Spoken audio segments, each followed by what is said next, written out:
These are the offices of publishers Pan Macmillan in London. Behind these doors, and amongst their partners worldwide, they are planning the launch of the 4th book in the Clifton Chronicles series. The author is unique, both in the way he works and in how his books are received around the world. The Geoffrey Archer brand is separate from Geoffrey the writer. The brand for me is the emotional space that exists between Geoffrey's writing and his readers. So our success with the book is, as Geoffrey would always say, if I've written the book well, then it's down to you.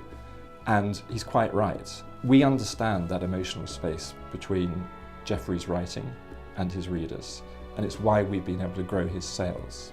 So the editing process with Geoffrey in particular is a quite complicated one, because before we even get the manuscript, Geoffrey does at least 14 drafts.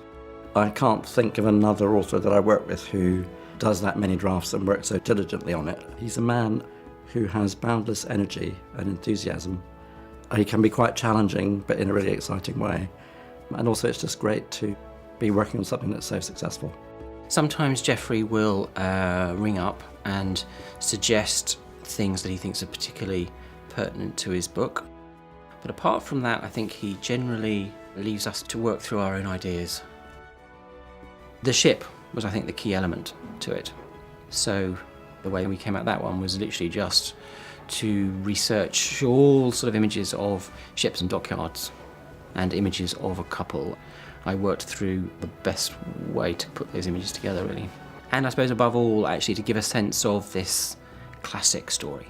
The big difference this time is that we are going for the global publication moment. So all of the different territories in which we publish Geoffrey are all publishing in the same week. And we're planning the most integrated campaign yet. Geoffrey's kind of a dream because he appeals so widely that we can use every tool in the kit. We can use social media, we can use traditional outdoor sort of landmark bus sides and everything in between, because his readership is very wide. Social media does play a massive part in what we do for Geoffrey, because he has such a huge following on social media, Facebook and Twitter alike. He's constantly engaging with his fans. He tweets a number of times most days, and also he responds to people who are tweeting him, which is fantastic.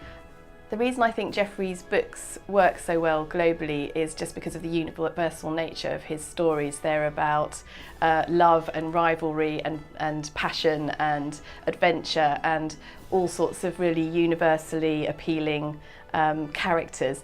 And in a way as well, his Britishness, he's a great British export, I would say, in the sense that the Britishness of his stories is the kind of Britishness that's rather nostalgic and that appeals around the world.